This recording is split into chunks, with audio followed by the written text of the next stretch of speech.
Welcome to Africa Media Australia. I'm Claude Shirali. Thank you very much for watching this video. Professor Douglas Johnson is a renowned historian who has published extensively about Sudan and South Sudan. This Oxford academic recently visited Australia along with his wife, Professor Wendy James, and together they were on their way to attend an anthropological conference in Adelaide when they were invited in Melbourne to speak to a community event organized by Africa World Book to address the community about issues happening in South Sudan. About 100 people attended the event at a Sunshine Community Centre in Melbourne West. The event was organized by Africa World Books, a publishing company created and run by an African-Australian entrepreneur and activist, Mr. Peter Deng, since 2013. Africa World Books showcases literature from African authors in general and South Sudanese community in particular. It encourages and enables Africans in Australia and beyond to share their stories and knowledge by publishing books. There was quite a bit of enthusiasm from the community to get their books signed by Professor Johnson. Many people bought books from the range of books published by Africa World Books. South Sudanese authors and community leaders spoke about their experiences and the need to share knowledge through literature. Reverend Tim Costello from World Vision addressed the community on his experience working in South Sudan and with South Sudanese communities. And he talked about how literature can help heal the wounds and the disunity that is hurting the newly created Republic of South Sudan. AMA attended the community event in Sunshine, and we thought we would dig a little deeper and try to find out more about Africa World Books, the event organizer. So in this interview, I'll be speaking with Peter Deng, who is with us on the phone from Perth, WA, Western Australia. And I'll also be speaking to Liz Gardner, who is the Africa World Books representative in Melbourne. Peter, thank you very much for taking the time to speak to us from your busy life in Perth. We understand you are the founder and manager of Africa World Book. Tell us a little bit more about your organization. Thank you very much for having me. And Africa World Book started in 2013, and the official launch was done on the 13th October in Melbourne. And it was officially launched by Meister Thomason, the local MP of Footscray. And the aim was to publish books about Africa and by African to educate local communities and our Australian friends about us, because they don't know much about us. How many books have you published so far, Peter? I think there's 40 books already. And next month I'll have another 5 coming out, so it's going to be 45. Peter, what do you think needs to be done to encourage more people within African communities to read books and write books?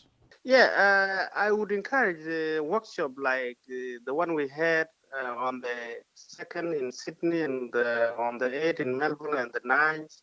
And Adelaide was on the 15th when Dr. Douglas and Professor Wildy came from the UK, and we had book launches. So I think such a forum would at least encourage the reading culture. And in order for us to be credible, to have that credibility, people must talk of what they have already written or what has been written by someone. Tell us a little bit about the event on the 9th of December in Melbourne with Professor Douglas Johnson. The event was meant for the 5 authors. One was from Queensland, and we were expecting 2 from Sydney to attend the event. And also there was only one person in Melbourne who was an author in the Dinka book, who has written the Dinka books. Yeah, the event was kind of coming together. People talk about books. Douglas Johnson is someone who has done quite a lot about Sudan and East Africa in the past. So it was about book launch and the community coming together and talk about the positive development. Okay, thank you very much, Peter, for answering our questions, and we wish you good luck with Africa World Book. Apology for the sound quality that kept dropping throughout the interview. Now I'll be talking to Liz Gardner, who is the Africa World Books representative in Melbourne. Liz, thank you very much for making yourself available to Africa Media Australia. Just to start this interview, let me just ask you to introduce yourself to our audiences. Hi there, I'm Elizabeth Gardner, and I work with Peter Deng to move Africa World Books along. Okay, Liz, how's Africa World Book going in Melbourne?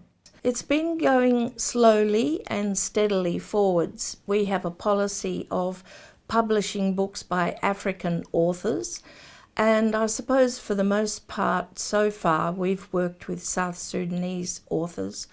However, we're expanding our pool of writers, so if there are people out there who think they have a good story to tell, they should get busy and write it and then talk with us about the possibility of publishing it for them.